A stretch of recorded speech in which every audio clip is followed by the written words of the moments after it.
Hello friends, I am Chevee. Welcome to my shed. How are you today?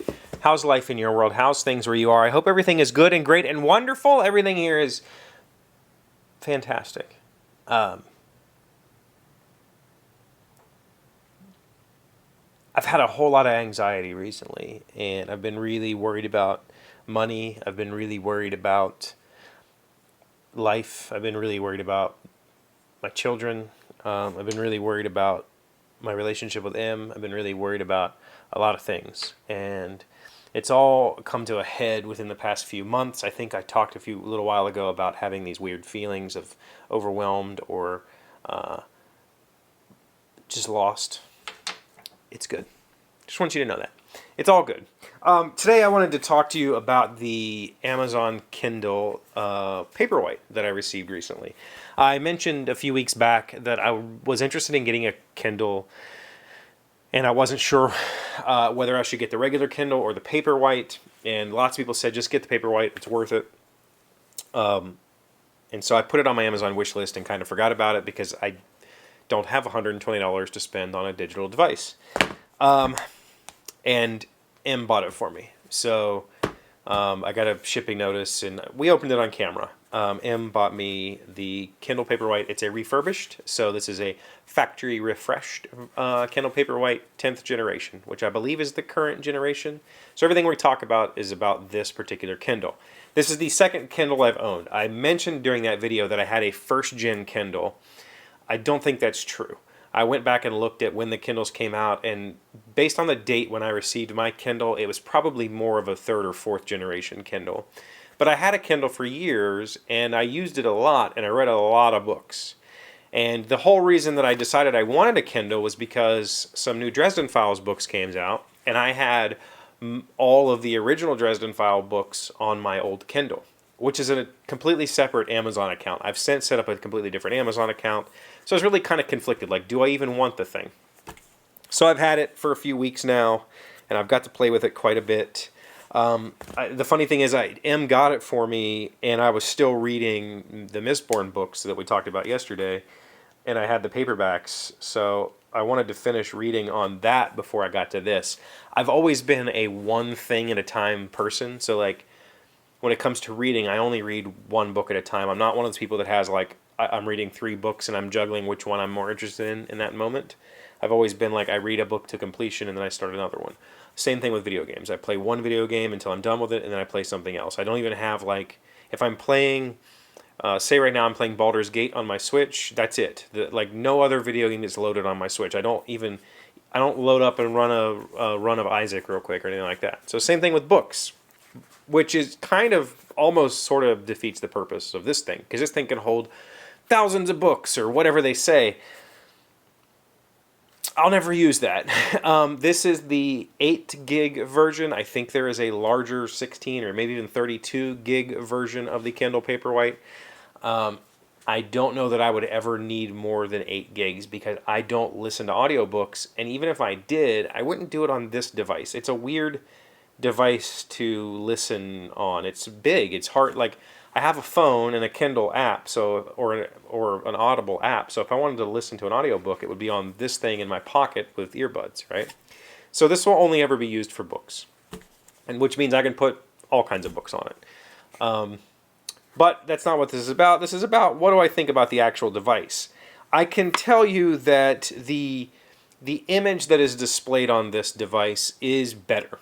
The old Kindle that I had was the like 4th generation, so I don't know what exactly the PPI or the pixels per inch was on that. This is 300, which is print quality. 300 dots per inch is standard magazine print or like poster print. That's 300 DPI. So this is print quality print, which is pretty good. It's still below like high resolutions, or like what your computer monitor can show you is much higher than 300 PPI. But this is 300 PPI, and it looks fine. It looks great. The text is easier to read. It's not as choppy, and images show up pretty nice on here. I can tell you that I think that the wake up on this device is it feels a little longer. than the older generation base Kindle. I don't know why that is. I don't know if it's because there's more information to write to the screen, or if it's just I haven't had a Kindle for the last 3 or 4 or 5 years. I don't remember exactly what that one was like, and this feels sluggish to me. I'm not sure which it is, but it feels slower. Now, as far as the claim that this is Paperwhite, it is not. It's still a gray background. It's just significantly lighter than the old gray. The old gray background, it wasn't obtrusively gray. Like it's not that that version of the Kindle is hard to read. It's just it looks like you're reading a Kindle. This does feel more like newsprint. I would say that the background of this is newsprint-like, not Paperwhite. It doesn't look like printer paper. I mean, I think you can see it on the screen right now. It just looks like light gray. And that's fine. The cool thing is, these little images down here are very crisp, and you can read even the smallest text because of that 300 ppi, whereas on the regular Kindle you couldn't. As far as responsiveness, it responds just fine. Scrolling is just as awkward because it has to refresh the whole screen. There's no actual scroll. It's more like a page up, page down that's presented as a scroll bar. Opening a book takes a few seconds. The screen has to flash. Changing pages it goes pretty quick. I don't know if you can see the text changing, but page changes are nice and fast. The battery life, I've been reading for probably 3-ish hours on this, and I'm at 74%, so that's pretty decent. And that includes doing I've done a lot of store browsing on here, just to see what the store browsing experience was like. What I found was, if I want to pick up a new book, I'll probably do it on my phone and then just send to Kindle instead of doing it on here, just because the page refresh and all that stuff. Now, the thing that I can't talk about because I haven't used it, and it's the entire purpose for having the Paperwhite, I guess, is that it does have brightness. You can somehow, I think in settings, oh yeah, I can turn on a backlight. So let me do that. Let me see if I can turn it on so that you can see it. If the backlight is on, it's much more white. And I think that is something that people will enjoy. I hate backlights. The reason that I wanted the Kindle in the first place was because I don't enjoy light shining in my face. I have very light sensitive eyes, and so that makes it very difficult for me to read on a screen. So I didn't want backlight. Now, the backlight on here is very, very accommodating. The lowest level of backlight is more than enough, in my opinion, to read in the dark. It's just a real soft glow. Probably will strain your eyes if you're used to reading in bright light, but it's not blinding. It's not like reading on my phone. I can take my phone, I can read, and I can also turn my phone and light up my room. I can't do that on the lowest setting of this, so that feels right. But I still just keep it turned off for a couple of reasons. One, I don't like it, and two, it drains battery. The less I use the backlight, the better. The other thing is, we can talk about the case. This is the official Amazon case for this. I really like this case. I've always been a folio case person. I have a folio case on my phone right now. I've always loved this because it is a wonderful screen protector, but it also kind of gives a little bit of privacy when you're using a device like this. If I'm in public, I can kind of keep the folio open and see what I want to see without worrying about people looking at my screen or whatever. But it also serves to help hold the phone up. I can use it as a kickstand. I don't know, there's just something about it. I often hold my phone like this, where I'm not really holding my phone, I'm just holding the case, and it means my hands are completely free of the phone. So when I saw that there was a folio case for this, I said yes. And when it came, I thought it was just a case. It was an expensive case, and so I thought it was just a case that was expensive because it was Amazon, but it's not just a case. It has magnets, which I think you can see right now. It's magneted closed.